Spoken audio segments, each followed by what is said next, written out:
जयाच्या जनी जन्म नामार्थ झाला, जयाने सदा वास नामात केला. जयाच्या मुखी सर्वदा नाम कीर्ती, नमस्कार त्या ब्रह्म चैतन्य मूर्ती. ಶ್ರೀರಾಮ್ ಸಮರ್ಥ.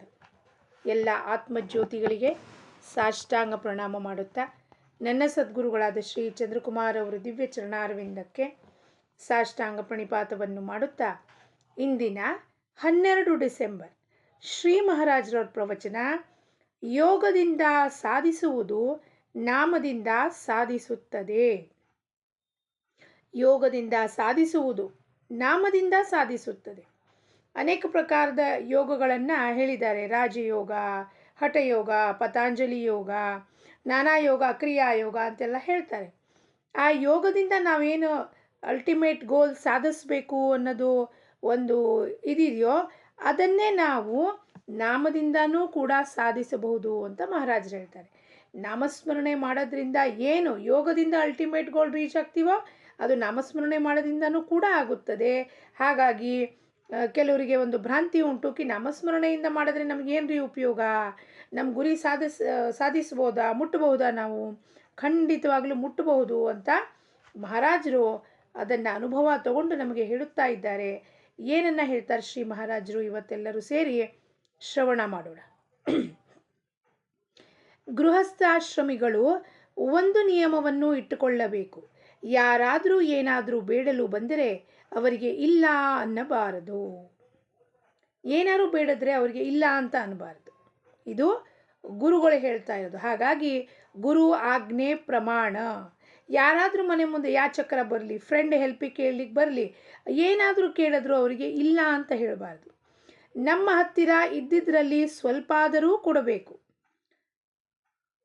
ಅನ್ನ ಹಾಕಲು ಎಂದೂ ಹಿಂದೆ ಮುಂದೆ ನೋಡಬಾರದು. ಅನ್ನ ಹಾಕಲಿಕ್ಕೆ ಯಾವತ್ತೂ ಹಿಂದೆ ಮುಂದೆ ನೋಡಬಾರದು. ದುಡ್ಡು ಕೊಡುವಾಗ ಮಾತ್ರ ನಮ್ಮ ಪರಿಸ್ಥಿತಿಯನ್ನು ನೋಡಿಕೊಂಡು ಹಾಗೂ ಅವನ ಉದ್ದೇಶವನ್ನು ಅರಿತುಕೊಂಡು ಅವನ ಕೇಳಿದ್ದಕ್ಕಿಂತಲೂ ಸ್ವಲ್ಪ ಕಡಿಮೆ ಕೊಡಬೇಕು. ಮಹಾರಾಜರು ಇಲ್ಲಿ ನಮಗೆ ದಕ್ಷತೆ, you should be always alert. ಕೇಳಿದ್ದಷ್ಟು ಕೊಟ್ಬಿಟ್ಟು ಅವ್ರು ನಮಗೆ ಧೋಕಾ ಕೊಟ್ಬಿಟ್ರೆ, ಮೋಸ ಮಾಡಿಬಿಟ್ರೆ, ಅಯ್ಯೋ ಮೋಸ ಮಾಡಿಬಿಟ್ರು ಅಂತ ಗೋಳಾಡಬೇಡ್ರಿ. ಅದಕ್ಕೆ ಎಚ್ಚರಿಕೆದಲ್ಲಿರ್ರಿ ಅಪ್ಪ. ಏನಂದರೆ ಪರಿಸ್ಥಿತಿ ನೋಡಿಬಿಟ್ಟು, ನಮ್ಮ ಪರಿಸ್ಥಿತಿ ನೋಡಿ ಮತ್ತು ಕೇಳುವವನ ಉದ್ದೇಶವನ್ನು ನೋಡಿ ಸ್ವಲ್ಪ ಕಡಿಮೆನೇ ಕೊಡ್ರಿ ಪರವಾಗಿಲ್ಲ, ಆದರೆ ಇಲ್ಲ ಅಂತನ್ಬೇಡಿ. ಆದರೆ ಇಲ್ಲ ಅನ್ನುವುದು ಉಚಿತವಲ್ಲ. ಭಿಕ್ಷುಕರಿಗೆ ಎಂದೂ ಅಡ್ಡ ತಿಡ್ಡ ಮಾತನಾಡಬಾರದು. ಮತ್ತು ಗುರುವಾಜ್ಞೆ ಪ್ರಮಾಣ. ಭಿಕ್ಷುಕ ಮನೆ ಮುಂದೆ ಬಂದರೆ ಶ್ರೀ ಮಹಾರಾಜರು ಏನು ಹೇಳಿದ್ದಾರೆ, ಅವನಿಗೆ ಅಡ್ಡ ತಿಡ್ಡ ಮಾತಾಡಬಾರ್ದು. ಏನಿರುತ್ತೋ ಮನೆಯಲ್ಲಿ ಅವತ್ತು ಅವನಿಗೆ ಕೊಟ್ಟು ಕಳಿಸ್ಬೇಕು. ನಮ್ಮ ನೌಕರಿಯೂ ಕೂಡ ಒಂದು ಪ್ರಕಾರದ ಭಿಕ್ಷೆಯೇ ಆಗಿರುತ್ತದೆ. ನಾವೆಲ್ಲ ಹೆಂಗಿದ್ದೀವಪ್ಪ ಅಂದರೆ ಸಾಫಿಸ್ಟಿಕೇಟೆಡ್ ಭಿಕ್ಷುಕರು. ಬಾಸ್ ಹತ್ರ ನಾವು ಭಿಕ್ಷೆ ಬೇಡ್ತೀವಿ ಅಪ್ರೈಸಲ್ ಟೈಮ್ನಲ್ಲಿ. ಸರ್ ನಾನು ಇಷ್ಟೊಂದು ಟಾರ್ಗೆಟ್ ಮಾಡಿಲ್ವಾ, ನನಗೆ ಯಾಕೆ ಪ್ರಮೋಷನ್ ಕೊಡ್ತಾ ಇಲ್ಲ, ಕೊಟ್ಬಿಡ್ರಿ ಸರ್. ಯಾಕೆಂದರೆ ಅದ್ರ ಹಿಂದೆ ನಮ್ಮ ಆಸೆ, ಆಕಾಂಕ್ಷೆ, ಆಮಿಷಗಳು ಇರುತ್ತೆ. ಆದರೆ ಹೊರಗಡೆ ಬಂದ ಯಾಚಕನಿಗೆ, ಭಿಕ್ಷುಕನಿಗೆ ನಾವು ಅಡ್ಡ ತಿಡ್ಡ ಮಾಡಿ ಕಳಿಸ್ತೀವಿ. ಗಟ್ಟುಮುಟ್ಟಿಯಾಗಿದೆಯಲ್ಲೋ ನೀನು, ನಿನಗೆ ಯಾಕೋ ದುಡ್ಡು ಕೊಡಬೇಕು, ದುಡಿಯೋಕ್ಕೆ ಬರೋದಿಲ್ವೇನೋ ಅಂತ. ಯಾರು ಕೆಲಸ ಕೊಡ್ತಿದ್ದಾರೆ ಅವನಿಗೆ? ಅದಕ್ಕೆ ನಾವು ಮಾಡೋ ನೌಕರಿನೂ ಕೂಡ ಒಂದು ಪ್ರಕಾರದ ಭಿಕ್ಷೆನೇ ಆಗಿರುತ್ತದೆ ಅಂತ ಹೇಳಿ ಮಹಾರಾಜರು. ಕಡೆಗೆ ತಿಂಗಳಿಗೆ ನಾವು ಕಡೆಗೆ ಸಂಬಳ ಕೇಳ್ತೀವಿ ತಾನೇ ಬಾಸ್ ಹತ್ರ ಹೋಗ್ಬಿಟ್ಟು. ನಾನು ಮೆಹನತ್ ಮಾಡಿದ್ದೀನಿ ಅದಕ್ಕೆ ನನಗೆ ಕೊಡಪ್ಪ ಅಂತ ಅವನೇನಾದ್ರು 2-3 ದಿವಸ ತಡ ಮಾಡಿದ್ರೆ ಮತ್ತೆ ಪುನಃ ಹೋಗಿ ಕೇಳ್ತೀವಿ, ಸರ್ ಇನ್ನೂ ಲೇಟ್ ಆಗಿದೆ ಸರ್, ಇನ್ನೂ ಸಂಬಳ ಯಾಕೆ ಬಂದಿಲ್ಲ, EMI ಕಟ್ಟಬೇಕು, ಅದು ಕಟ್ಟಬೇಕು, ಫೋನ್ ತೊಗೋಬೇಕು, ಫೀಸ್ ಕಟ್ಟಬೇಕು ಅಂತ ನಾವು ಕೇಳ್ತೀವೋ ಇಲ್ವೋ? ಮತ್ತು ಆ ಭಿಕ್ಷುಕನಿಗೆ ಯಾಕೆ ಅಡ್ಡ ತಿಡ್ಡ ಮಾತಾಡಬೇಕು? ವಿರಕ್ತನಾದವನಿಗೆ ಭಿಕ್ಷೆ ಬೇಡುವುದು ಕೆಳಮಟ್ಟದಲ್ಲ. ಆದರೆ ಭಿಕ್ಷೆಯು ಸ್ವಾರ್ಥಕ್ಕಾಗಿ ಆಗಿರಬಾರದು. ನಮ್ಮ ಹೊಟ್ಟೆ ತುಂಬಿದ ಮೇಲೆ ಉಳಿದ ಅನ್ನದ ಪ್ರತಿಯೊಂದು ಕಣವನ್ನು ಬೇರೆಯವರಿಗೆ ಕೊಡಬೇಕು. ವೈರಾಗ್ಯದ ತೇಜವು ಎಂದೂ ಮರೆಯಾಗಿರುವುದಿಲ್ಲ. ಸುಗಂಧ ಮುಂತಾದಗಳನ್ನು ಹಚ್ಚಿಕೊಂಡು ತೇಜಸ್ವಿಗಳಾಗುವುದು ಬೇರೆ ವಿಷಯ, ಹಾಗೂ ವೈರಾಗ್ಯದ ತೇಜವು ಬೇರೆಯೂ. ವೈರಾಗ್ಯದ ಹೊರತು ಪರಮಾರ್ಥ ಎಲ್ಲವೂ ನಿರರ್ಥಕವಾಗಿರುತ್ತದೆ. ವೈರಾಗ್ಯ ಅಂದರೆ ರಾಗ ದ್ವೇಷ ರಹಿತವಾದ ಸ್ಥಿತಿ. ಸಾಧಕನಿಗೆ ಚತುಷ್ಟಯ ಸಾಧನೆಗಳಲ್ಲಿ ಎರಡನೇ ಸಾಧನೆ ವಿವೇಕ ಮೊದಲನೇದು, ಎರಡನೇದು ವೈರಾಗ್ಯ, ಮೂರನೇದು ಶಮದಮಾದಿ ಷಟ್ ಸಂಪತ್ತಿಗಳು, ನಾಲ್ಕನೇದು ಮುಮುಕ್ಷತ್ವ. ಈ ವೈರಾಗ್ಯದ ಹೊರತು ಪರಮಾರ್ಥ ಎಲ್ಲ ಲಟಿಕ. ಲಟಿಕ ಅಂದರೆ ನಿರರ್ಥಕ. ವೈರಾಗ್ಯದ ತೇಜು ಹೆಂಗೆ ರಾಗದ್ವೇಷ ರಹಿತವಾದ ಸ್ಥಿತಿಯಲ್ಲಿ ಸಾಧಕ ಸಾಧನೆ ಮಾಡುತ್ತಾ ಹೋಗುತ್ತಾನೋ, ಆ ವೈರಾಗ್ಯದ ತೇಜ್ ಏನಿರುತ್ತೆ ಅದನ್ನು ಮುಚ್ಚಿಡ್ಲಿಕ್ಕೆ ಬರೋದಿಲ್ಲ. ಸುಗಂಧ ನಾವು ಹಚ್ಕೊಂಡ್ರೆ ಅದು ಮುಚ್ಕೊಳ್ಳಿಕ್ಕಾಗತ್ತಾ? ಪರ್ಫ್ಯೂಮ್ ಹಚ್ಕೊಂಡ್ರೆ, ಗಂಧದ ಕಡ್ಡಿ ಹಚ್ಚಿಟ್ರೆ ಅದು ಅದು ಅದು ಒಂದು ಆರ್ಟಿಫಿಷಿಯಲ್ಲು. ಆದರೆ ಈ ವೈರಾಗ್ಯದ ತೇಜೇ ಬೇರೆ ಇರುತ್ತೆ. ಸಾಧು ಸಂತರು ಸಿದ್ಧಪುರುಷರನ್ನು ನೋಡಿದ್ರೆ ಅವ್ರ ಮುಖದ ಮೇಲೆ ಇರುವ ತೇಜು, ಅವ್ರು ಯಾವ ಮೇಕಪ್ ಮಾಡ್ಕೊಳ್ಳಲ್ಲ, ಪೌಡ್ರ್ ಹಚ್ಕೊಳ್ಳಲ್ಲ, ಆದರೆ ಅದು ನ್ಯಾಚುರಲ್ ಗ್ಲೋ ಇರುತ್ತೆ. ಆರಾ ಅಂತೀವಿ ನಾವು ಅದಕ್ಕೆ. ತೇಜ್ ಅಂದರೆ ಆರಾ. ಜಗತ್ತಿನ ಸ್ವಭಾವ ತಿಳಿಯುವುದು ಜ್ಞಾನದ ಮೊದಲನೆಯ ಮೆಟ್ಟಲಾಗಿರುತ್ತದೆ. ಈ ಜಗತ್ತಿನ ಸ್ವಭಾವ ಏನಿದೆಯಪ್ಪ, ಒಂದು ಜಗತ್ತು ಸೃಷ್ಟಿ ಆಗಿರೋದು, ಈ ಸಂಪೂರ್ಣ ಜಗತ್ತು ಪಂಚಮಹಾಭೂತಗಳಲ್ಲಿ ನಶ್ವರ, ಅಶಾಶ್ವತ, ಸ್ವಾರ್ಥದ ಮೇಲೆ ಕುಳಿತಿರೋದಿದು. ಇಟ್ಸ್ ಬೇಸ್ಡ್ ಆನ್ ಸ್ವಾರ್ಥ, ಇಟ್ಸ್ ಬೇಸ್ಡ್ ಆನ್ ಅವರ್ ವಾಸನಾಸ್, ಟೆಂಡೆನ್ಸೀಸ್. ಯಾವುದು ಅಸತ್ಯವಾಗಿರುತ್ತದೋ ಅದನ್ನು ಸತ್ಯವೆಂದು ತಿಳಿಯುವುದು ಅಜ್ಞಾನ, ಅವಿದ್ಯೆ ಆಗಿರುತ್ತದೆ. ಅಸತ್ಯ ಇದು ಜಗತ್ತು. ಬೆಳಗ್ಗೆ it's in a constant change. So ನಾನು ಇವತ್ತು ನೋಡಿದ್ದು ನಾಳೆ ನೋಡೋದಿಲ್ಲ ನಾನು. ಸೊ ಅದು ಹೆಂಗೆ ಸತ್ಯ ಆಗ್ಲಿಕ್ಕೆ ಸಾಧ್ಯ? ಇವತ್ತೊಂದು ಗುಡ್ಡ ಇತ್ತು ಕಣ್ಣು ಮುಂದೆ, ನಾಳೆ ಆ ಗುಡ್ಡನ ಕಟ್ ಮಾಡಿ ಟನಲ್ ಮಾಡಿಟ್ರು. ಎಲ್ಲಿ ಹೋಯ್ತಾ ಗುಡ್ಡ? ಇತ್ತು, ಇವತ್ತು ನಾಳೆ ಇಲ್ಲ. ಅಂದರೆ ಅದು ಸತ್ಯನಾ? ಅಲ್ಲ. ಆಪ್ತೇಷ್ಟರು ಯಾರೋ ಇದ್ದರು, ನಾಳೆ ಇಲ್ಲ. ಸತ್ಯನಾ? ಅಲ್ಲ. ಆದರೆ ಅದನ್ನು ಸಂಪೂರ್ಣ ಜಗತ್ತು ಸತ್ಯ ಇದೆ, ನಾನು ಯಾವಾಗಲೂ ಬದುಕ್ತೀನಿ, ನಾನು ಇಮ್ಮೋರ್ಟಲ್ಲು ಅಂದ್ಕೊಂಡು ಈ ದೇಹ ಶಾಶ್ವತ ಅಂದ್ಕೊಂಡು ನಾವೇನು ತಿಳುವಳಿಕೆಯಲ್ಲಿ ಬದುಕ್ತಾ ಇದ್ದೀವೋ ಅದಕ್ಕೆ ಅಜ್ಞಾನ, ಅವಿದ್ಯೆ ಆಗಿರುತ್ತದೆ. ನಿಜವಾಗಿಯೂ ಮನುಷ್ಯನ ಪಾರಮಾರ್ಥಿಕ ಯೋಗ್ಯತೆ ಏನಿರುತ್ತದೆ ಎಂಬುದು ಸಾಮಾನ್ಯ ಮನುಷ್ಯನಿಗೆ ತಿಳಿಯಲು ಅಶಕ್ಯ. ಯಾಕೆ ಅಶಕ್ಯನಪ್ಪ? ಸಾಮಾನ್ಯ ಮನುಷ್ಯನಿಗೆ ಪರಮಾರ್ಥದು ತಿಳಿಲಿಕ್ಕೆ ಸಾಧ್ಯತೆಯೇ ಇಲ್ಲ. ಅವನು ಸಿಂಪಲ್ಲಾಗಿ ಕೂತಿರ್ತಾನೆ. ನಮ್ಮ ಗುರು ಮಹಾರಾಜರು ಒಂದು ಟೀ ಶರ್ಟು, ಒಂದು ಬರ್ಮೂಡ, ಒಂದು ಟೀ ಶರ್ಟು, ಪ್ಯಾಂಟ್ ಹಾಕ್ಕೊಂಡು ಎಲ್ಲರ ಮಧ್ಯದಲ್ಲಿ ಹೆಂಗೆ ಓಡಾಡ್ತಿದ್ರು ಸಹಜವಾಗಿ ಅಂದರೆ ಅವ್ರು ನೋಡಿದ್ರೆ ಯಾರು ಗುರು ಮಹಾರಾಜರು ಅಂತಿರಲಿಲ್ಲ. ಅವರೇ ಉಪಾಸನಾ ಕೇಂದ್ರಕ್ಕೆ ಹೋಗ್ತಿದ್ರು, ಚಾಪೆ ಹಾಸ್ತಿದ್ರು, ಜಪ ಮಾಡ್ತಿದ್ರು, ಜಪಮಾಲೆ ಕೊಡ್ತಿದ್ರು, ಪ್ರಸಾದ ಹಂಚಿ ಬರ್ತಿದ್ರು. ಆದರೆ ನೋಡಿದ್ರೆ ಅವರು ಎಷ್ಟು ಸಾಮಾನ್ಯವಾಗಿ ಸಾಮಾನ್ಯ ಮಧ್ಯದಲ್ಲಿ ಸಾವಿರಾರು ಜನದ ಮಧ್ಯದಲ್ಲಿ ನಾನು ಒಬ್ಬ ಅಂತ ಓಡಾಡ್ತಿದ್ರು. ಆದರೆ ಒಳಗಿಂದ ಅಲೌಕಿಕ, ಅದು ಗುರ್ತು ಹಿಡಿಲಿಕ್ಕೆ ಸಾಮಾನ್ಯರಿಗೆ ಬರೋದಿಲ್ಲ. ಸಾಧುಗಳಿಗೆ ಅಂತರಂಗ ತಿಳಿಯುತ್ತದೆ. ಆದ್ದರಿಂದ ಅಂಥ ದೃಷ್ಟಿಯು ಬರುವವರೆಗೂ ನಾವು ಯಾರಿಗೆ ಹೆಸರಿಡಬಾರದು. ಅವನೇನಿದ್ದಾನೆ, ಅವನಿಗೇನು ಬರುತ್ತೆ? ನಾವು ಅವರ ಅಂತರಂಗನೇ ನಮಗೆ ಹೆಂಗೆ ತಿಳಿಲಿಕ್ಕೆ ಸಾಧ್ಯತೆ ಉಂಟು? ಅವ್ರ ಅಂತರಂಗದಲ್ಲಿ ಏನು ಸಾಧನೆ ನಡೀತಾ ಇದೆ, ಅದು ಅಂತರಂಗ ಸಾಧನೆ. ಸಾಧನೆ ಪರಮಾರ್ಥ ಯಾವತ್ತೂ ಬಹಿರ್ಮುಖ ಅಲ್ಲ, ಅದು ಅಂತರಂಗದ ಪ್ರಯಾಣ ಅದು. ಹಾಗಾಗಿ ಯಾವ ಮನುಷ್ಯನನ್ನು ನಾವು ಮುಖದಿಂದ ಆ ದೇಹ ಬುದ್ಧಿಯಿಂದ ಅಳೆದ್ರೆ ಅವರು ಅಸಾಮಾನ್ಯ ಇದ್ದರೂ ಕೂಡ ನಮಗೆ ಅವ್ರ ಕಣ್ಣು ಮುಂದೆ ಆ ದೇಹ ಬುದ್ಧಿಯಿಂದ ಸಾಮಾನ್ಯರಾಗಿ ಕಾಣಿಸಿ ನಮ್ಮ ಕೈಗೆ ಬಂದಿದ್ದು ಅವಕಾಶವನ್ನು, ಆ ಡೈಮಂಡನ್ನ ನಾವು ಬಿಟ್ಟಾಕ್ಬಿಟ್ಟು ನಾವೇನು ಮಾಡ್ತಿದ್ದೀವಿ? ಗಾಜಿನ ತುಂಡಗಳನ್ನು ಆರಿಸ್ಕೊಂಡು ಪ್ರಪಂಚದಲ್ಲಿ ಬದುಕ್ತಾ ಇದ್ದೀವಿ. ಅದಕ್ಕೆ ಯಾರಿಗೂ ಹೆಸರಿಡಬಾರದು. ಮರಣ ಸಮಯದಲ್ಲಿ ಮನುಷ್ಯನ ಮನಸ್ಸಿನ ಯಾವ ಅವಸ್ಥೆಯಲ್ಲಿ ಇರೋದ್ರಿಂದ ಅವನ ಪಾರಮಾರ್ಥಿಕ ಅವಸ್ಥೆಯ ಕಲ್ಪನೆ ಬರಲು ಶಕ್ಯವಿರುತ್ತದೆ. ಸಾಮಾನ್ಯ ಮನುಷ್ಯನೂ ಕೂಡ ನಾಮದ ಸಹಾಯದಿಂದ ದೊಡ್ಡ ಯೋಗ್ಯತೆಯನ್ನು ಸಂಪಾದಿಸುತ್ತಾನೆ. ಆದರೆ ಅದು ತಿಳಿಯುವುದಕ್ಕಾಗಿ ನಾವು ಸ್ವತಃ ನಾಮದಲ್ಲಿ ತನ್ಮಯರಾಗಬೇಕಾಗುತ್ತದೆ. ಸಾಮಾನ್ಯ ಮನುಷ್ಯ ಮಹಾರಾಜರ ಚರಿತ್ರೆಯಲ್ಲಿ ಎಷ್ಟು ಭಕ್ತರದ್ದು ಉಲ್ಲೇಖನ ಮಾಡ್ತಾರೆ ಅಂದರೆ, ಒಬ್ಬ ಗೌಳಿ ಅಂದರೆ ಮಿಲ್ಕ್ ಮ್ಯಾನ್ ಬರ್ತಿರ್ತಾನೆ. ಮೊದಲನೇ ಬಾರಿ ಮಹಾರಾಜರನ್ನವರು ನೋಡಿರ್ತಾನೆ ಇಂದೋರ್ನಲ್ಲಿ. ಅವರೇ ಮಹಾರಾಜರನ್ನ ಒಬ್ಬರು ಮನೆಗೆ ಕರ್ಕೊಂಬಂದಿರ್ತಾನೆ. ನಿತ್ಯ ಬಂದು ಮಹಾರಾಜರಿಗೆ ಹಾಲು ಕರೆದುಬಿಟ್ಟು ಶುದ್ಧವಾದ ಹಾಲನ್ನು ತಂದು ಕೊಡ್ತಿರ್ತಾನೆ ಮಹಾರಾಜರಿಗೆ. ಅವನಿಗೆ ಮಹಾರಾಜರ ಮೇಲೆ ಎಂಥ ವಿಲಕ್ಷಣವಾದ ಭಕ್ತಿ, ನಿಷ್ಠೆ, ನೇಮ ಅಂದರೆ ಮಹಾರಾಜರ ದರ್ಶನ ಮಾಡ್ಕೊಂಡು ಮುಂದಿನ ಕೆಲಸ. ಆದರೆ ಅವರು ಅಂತ್ಯಕಾಲದಲ್ಲಿ ಮಹಾರಾಜರು ಪಕ್ಕ ನಿಷ್ಠಾವಂತ ಶಿಷ್ಯ ಆಗಿ ಕಡೆಗೆ ಅಂತ್ಯಕಾಲವನ್ನು ಮಹಾರಾಜರು ಸಾಧಿಸ್ಕೊಡ್ತಾರೆ. ಮಹಾರಾಜರಿಗೆ ಹೇಳ್ತಾರೆ, ಗೌಳಿ ಬುವಾ ಹೆಂಗಿದೆಯಪ್ಪ ಅಂತ. ನಾಮದಲ್ಲಿದ್ದೀನಿ ಮಹಾರಾಜ್ ಅಂತಾರೆ.